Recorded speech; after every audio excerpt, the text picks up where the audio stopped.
Is Gen Z unemployable? That was the headline of a Wall Street Journal opinion piece that I read earlier today that made me think.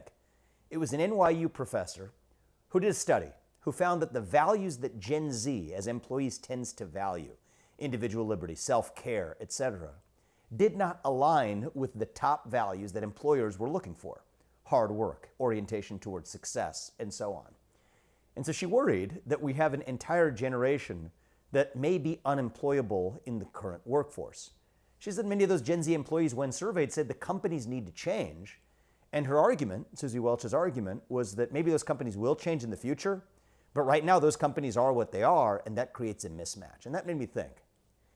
My first reaction was, this is what the prior generation has been saying for time immemorial, forever.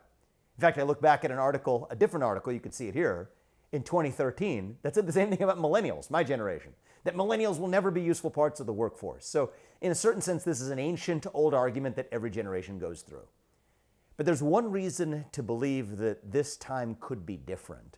And it comes down to a two-letter acronym that's going to change our lives in the next 10 years, AI. The reason is if you're an employer today, you're pretty soon in the next few years going to have a choice between saying I want a well-trained college graduate for a white-collar job, and compare that to an AI that you could train to do the same thing, but with hardwired values alignment for achievement, hard work, whatever the values are for your company, with infinite work ethic. And often, over time, you got to face the facts, even at a lower cost. So what do we do then? I think it's a bit of a quandary. I think it's a dilemma unless we think through what that future state looks like. I think it could lead to social tumult unless we're ahead of this as policymakers and leaders. Well, one of the ways I'd like to be ahead of the curve is for us to think about how does Gen Z participate? How does the next generation after Gen Z participate in the economic upside created by that enhancement in productivity? Otherwise, we're going to enter an era of persistently high, perhaps, stock market performance with employment numbers and other economic figures trailing in a big way. And I worry about that for what that means in the future of our country. And I think whatever the right answer is, it's going to include policy solutions that enhance the next generation's participation in equity returns. See, if you give Gen Z and the next generation a piece of the growing economic pie, then they're rooting for max stock market aggregation.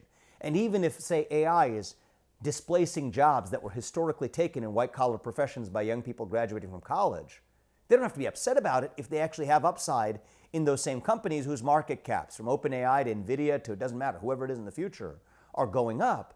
Then they actually have skin in the game, a piece of the action. Even if you did the math of this, $10,000 on day one, say it's the day you're born, if it's invested in the S&P 500, compounds at a rate where that would leave every one of those kids a millionaire by their 50s. Now you're at least rooting for the same thing. You're not upset that someone's taking from you, but if it really is true that AI is delivering those enhancements in productivity that the next generation's workforce can't quite compete with, then what you're going to create is a situation where they're participating in a growing pie rather than failing to participate in it in the first place. That was one of the failures of globalization 1.0. There are many people in the US and across the Western world who didn't participate in supposedly growing that pie. We got to learn from those mistakes of the past and fix that as we enter the brave new world of the AI era. And that was one of my reflections this morning that we're going to be talking a lot more about in the weeks ahead.